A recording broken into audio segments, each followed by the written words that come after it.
Welcome to the Real News Network. I'm Jessica Devereaux in Baltimore. This week, peace negotiations between Israeli and Palestinian leaders took place, but they were shadowed by news of the Israeli government building settlements in the West Bank. Now, joining us to give us a perspective that you won't hear in the mainstream media is Shir Hever. Shir is an economist studying the Israeli occupation of the Palestinian territories for the Alternative Information Center. Thank you for joining us, Shir. Thank you for having me, Jessica. So, Shir, we've been covering this story at the Real News, and what we've been hearing is that essentially these talks are doomed to fail. So why is Israel and Palestine, why are they both deciding to participate in these talks? I think it's at this point known by practically everyone that these talks cannot succeed because Israel is not interested in having a solution or having any kind of compromise. Israel is interested in maintaining the conversation, maintaining these talks forever. As long as the talks can take place, Israel can maintain its international image. And what you hear from the Israeli government quite a lot is that Israel should not be pressured by the international community for ending the occupation. There shouldn't be any boycott against Israel. There shouldn't be any kind of sanctions against Israeli war crimes and apartheid because Israel is engaged in peace negotiations, and those sort of sanctions or boycott would be harmful to the peace process. This is exactly the kind of strategy that Israel is trying to adopt. And what we hear now, the breaking news from this week, is that the Prime Minister, Benjamin Netanyahu, has signed an agreement with the Israeli Student Union, which represents most but not all students in Israel, so that the students will work for the government and be paid public money to work as paid commentators, and they would work anonymously to promote Israeli propaganda in the world in social media. And this story really shows what Israel is trying to get from these peace talks. Israel is trying to get credibility. Israel is trying to get legitimacy and to restore its image as much as it can. But of course, they have no real interest in the substance.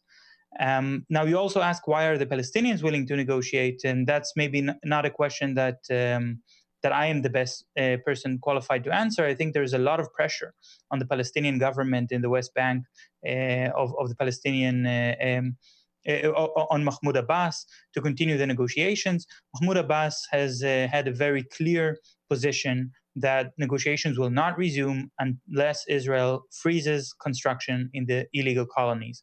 And it's very clear that Israel does not freeze that construction. Okay, let's talk a little bit more about the construction. How is this even able to happen? I mean, if Israel knows it's going to be coming to the table to negotiate, how is this even possible? I think it's very clear when Israel is building these colonies in the area that is supposed to negotiate about, and that its future is not clear because this area might become part of the Palestinian state, then it's obvious that Israel is intentionally and directly sabotaging the negotiations. But I don't think that it's just because Netanyahu is doing two things at once and sabotaging the negotiations while trying to push for negotiations at the same time. Netanyahu honestly wants negotiations to happen. He doesn't want a Palestinian state. He doesn't want peace. He doesn't want an end of the occupation, but he wants negotiations. Negotiations themselves can fail because of the construction in the colonies. But the thing is that the Israeli government has built over the years sort of pockets of autonomy within its own government structure. There is a decentralization of decision-making processes, especially regarding the occupation and the colonies. In fact, no one in the Israeli government actually knows how much money is funneled into the colonies because of all these pockets that allow funds to be transferred based on decisions of low or mid-level clerks and officials who are appointed in order to promote right-wing agendas and to help subsidize the colonies, but to do so in a clandestine fashion. And this is a policy that is quite special to Israel. It's not very common in Western countries to have a sort of decentralized government model like this. And the best example, I think, was just in the very first days of the occupation during the war of 1967, the Six-Day War. Towards the end of that war, Israeli soldiers have occupied East Jerusalem, and they found the Wailing Wall, which is an religious site which is holy to the Jewish religion. And they decided to demolish an entire Palestinian neighborhood that surrounded the wall. And in their journals, those soldiers wrote, "We decided not to ask the government for permission or for for instructions about what to do about this Palestinian neighborhood, because we didn't want the government to have a sort of written record of the decision to demolish the neighborhood. We understood that we were expected to demolish it, but it's best that these things are done unofficially." And that kind of ideology, that kind of method of operation, signifies in many ways the way that Israel has occupied the Palestinian territories for the past 45 years, 46 years. Okay, now let's talk about the United States, who is playing the role of mediator in all of this. What does the U.S. have to gain from participating and mediating these negotiations?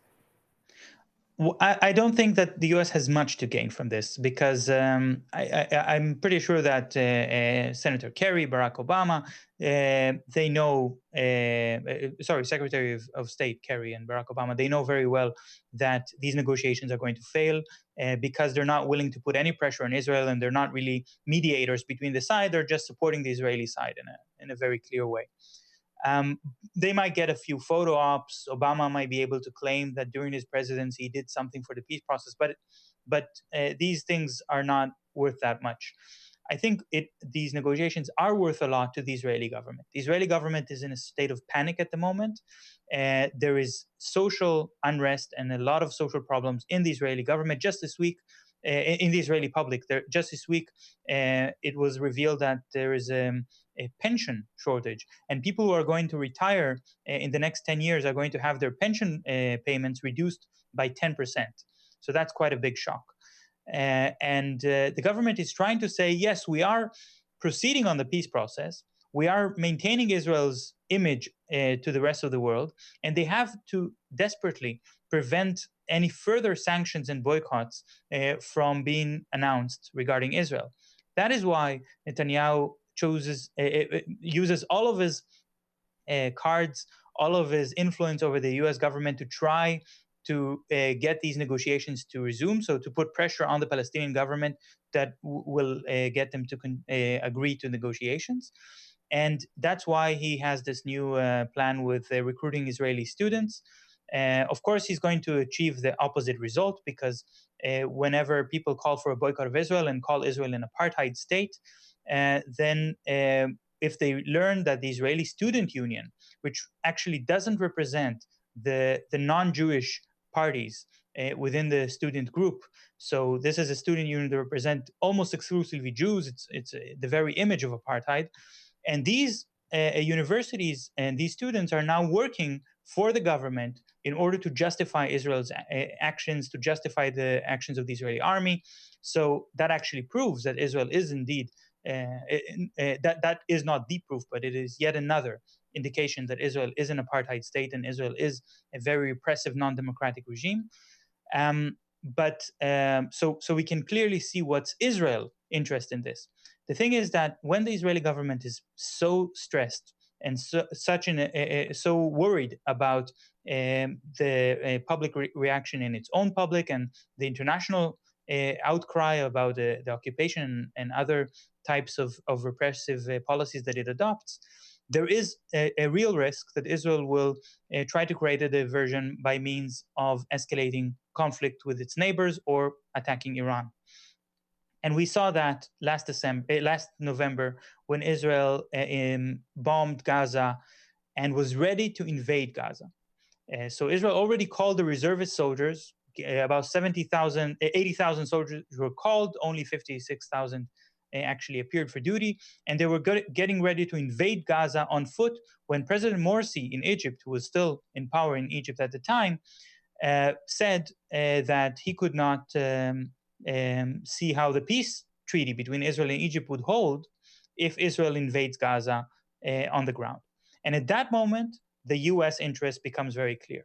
The US interest wants the peace treaty between Israel and Egypt to hold, because this is an interest of the weapon companies, the weapon industries, the military industrial complex in the US. Israel is the number one recipient of military aid from the US. Egypt is number two. But when I say aid, it might give the impression that the US has given some kind of benefit or gift to the people in Israel and in Egypt. That's certainly not the case. This is, in fact, a subsidy to US arms companies, because all of that money actually ends up in the US arms companies. Israel may get a $3 billion voucher from the US government, but they have to redeem it from US companies. So that's something that creates a lot of profits for these massive corporations with very powerful lobbies in the US government. And as long as there's a peace treaty between Israel and Egypt, the US can safely provide these military deals to both countries. As soon as the peace treaty collapses, even if there is no actual war, if it doesn't actually deteriorate to an open fight, the US can no longer support both countries with weapons, and it will have to choose. I think it's quite clear it will choose the Israeli side, but it will be a blow to the profit of the armed companies in the US. Okay, thanks so much for joining us, Shir. Thank you, Jessica, for having me. And thank you for joining us on the Real News Network.